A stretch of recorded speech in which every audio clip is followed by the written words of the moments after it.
میں کہہ رہا ہوں مسئلہ یہ ہے، عشاء کی نماز قضا ہو گئی. قضا پڑھنے کے لیے آپ کو کرنا کیا ہے؟ 17 رکعت پوری قضا نہیں پڑھیں گے آپ. اب وہ مسئلہ میں بہت باریکی سے بتا رہا ہوں، میرے ٹاپک سے ریلیٹڈ ہے، اس لیے عشاء کی نماز تمہاری چھوٹ گئی، عشاء کی نماز چھوٹ گئی، قضا ہو گئی. یہ گناہ ہے، اور لوگوں کے سامنے آ کر کے بتا کر کے اس کی قضا پڑھو گے تو اظہار گناہ. تم نے سب کو بتایا کہ میری نماز چھوٹی تھی. تو گناہ کرنا ایک الگ مسئلہ ہے، اور گناہ کا اظہار کرنا اور بڑا گناہ ہے. تم اگر قضا کر رہے ہو تو چھپ کر کے، ہاں اپنی نفل نمازوں کے درمیان، سنت نمازوں کے درمیان اگر قضا پڑھ رہے ہو تو کوئی حرج نہیں، پڑھ سکتے ہو. اب یہاں مسئلہ ایسا ہے کہ ہم سب ایک ہی حمام میں ہیں، یعنی سب کی قضا ہے، اس کی بھی، اس کی بھی، اس کی بھی، اس کی بھی، سب ایک دوسرے کو دیکھ رہے ہیں، اسی لیے مسئلہ خراب نہیں.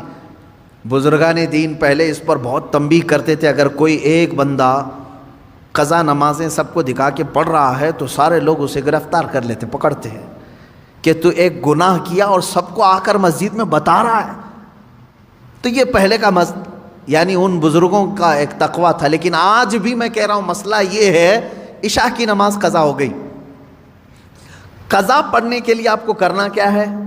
17 رکعت پوری قضا نہیں پڑھیں گے آپ، 4 فرض اور 3 وتر.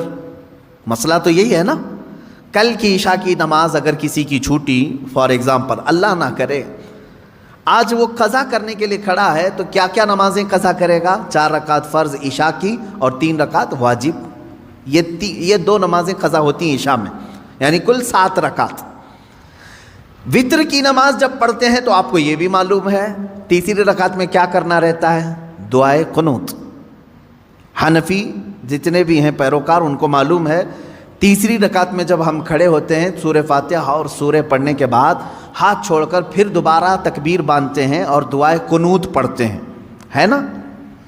آج بھی عشاء کی نماز پڑھیں آپ تو پڑھے ہوں گے نا دعائے قنوت. 3 واجب الوتر کی جو نماز ہے اس کی آخری رکعت میں دعائے قنوت پڑھا جاتا ہے. لیکن جب قضا نماز پڑھ رہے ہیں آپ، کل کی عشاء کی قضا پڑھنے آئے، 4 رکعت فرض پڑھ لیا، کسی کو نہیں معلوم، قضا پڑھ لیا آپ نے سنت کی جگہ، 3 رکعت وتر پڑھ رہے تھے. حکم یہ ہے کہ دعائے قنوت کے لیے ہاتھ نہ اٹھاؤ، ورنہ دیکھنے والا سمجھ جائے گا کہ یہ ابھی کی نہیں کوئی دوسری پڑھ رہا ہے. ہاں عشاء میں تو ہو سکتا ہے نہ سمجھے، کیونکہ عشاء میں کرنٹ نماز بھی ایک، اسی وقت کی بھی ایک وتر ہے. ظہر کے وقت اگر کوئی عشاء کی قضا کر رہا تھا تو ظاہر سی بات ہے تیسری رکعت میں جب وہ کھڑا ہو کر کے ہاتھ اٹھائے گا تو جو دیکھے گا وہ سمجھ جائے گا کہ یہ وتر ظہر میں کیوں پڑھ رہا ہے، وتر ظہر میں کیوں پڑھ رہا ہے. تو گویا کہ تم نے سب کو اپنے گناہ کا گواہ بنایا، کل کی تمہاری کچھ چھوٹی تھی وہ آج آ کر پڑھ رہے ہو. گناہ کا گواہ نہ بناؤ کسی کو. اظہار گناہ یہ اور بڑا گناہ ہے.